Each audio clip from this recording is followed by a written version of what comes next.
Let's now set aside the issue of online privacy. I hope that I've managed to convince you that there's a lot of information available on the internet that should be treated as confidential.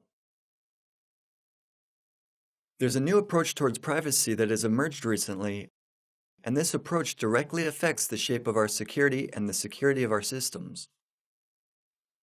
Cybercriminals. I've refrained from using the word hacker in this course. It's been so overused that it's ceased to mean anything.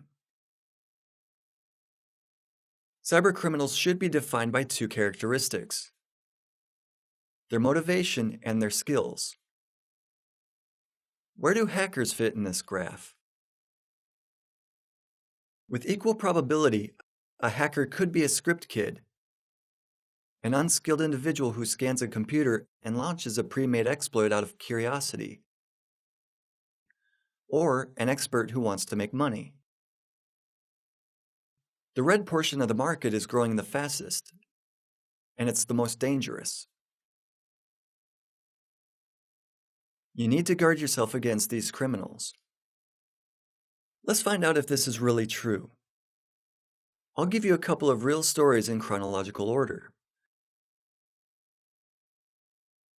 The first is a story of a gentleman known as Boa,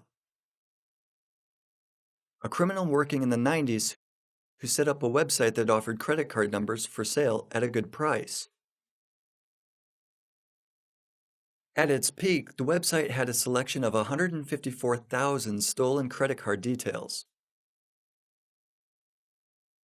The credit card numbers were stolen from large international corporations.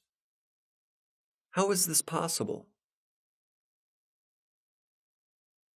Boa and his partners did not use any exploits for their attacks.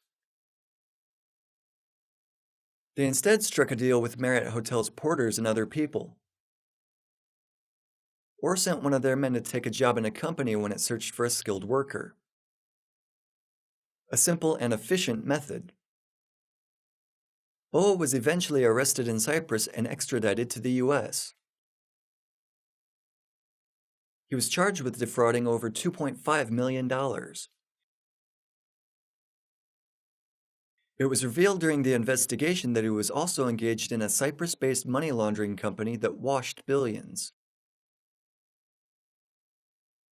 There's a happy ending in this story. Boa and his partners, Igor Anatoly Terashenko and others, were arrested. What's relevant for us is that their fraud did not involve electronic intrusions into computer systems.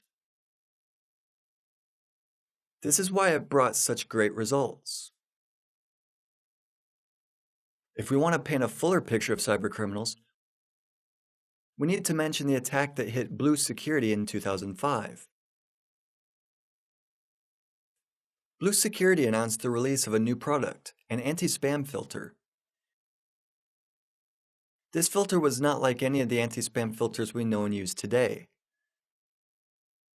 It didn't block spam. The tool instead detected the spammer's address and sent back a complaint.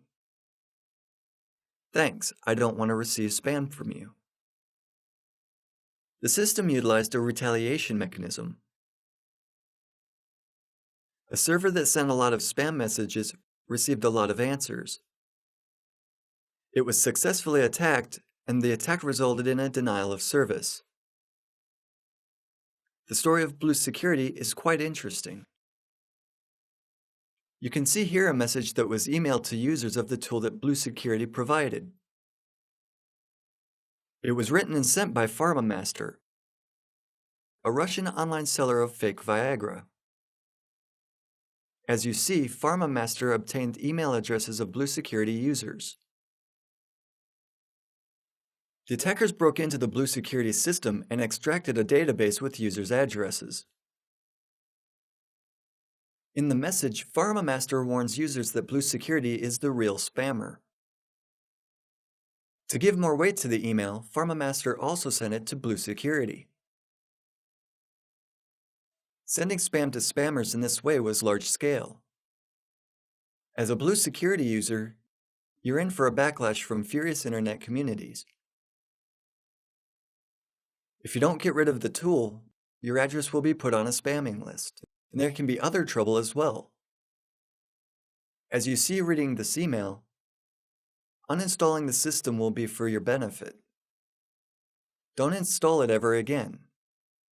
Apart from attacking Blue Security users, the servers of the company were also targeted. The first step was to block foreign access to the Israeli company's servers. Next, global access was cut off. Transporting services to servers of an external provider that specialized in guarding against denial of service attacks did not help. The attackers won this time. Blue Security withdrew the Blue Frog project and folded soon after. In the released official statement, the company said that it did not want to escalate the war. The stories of Roman Boa Vega and the attack on Blue Security show that cybercriminals aren't just bored script kids who try to launch some program they found on the internet after school.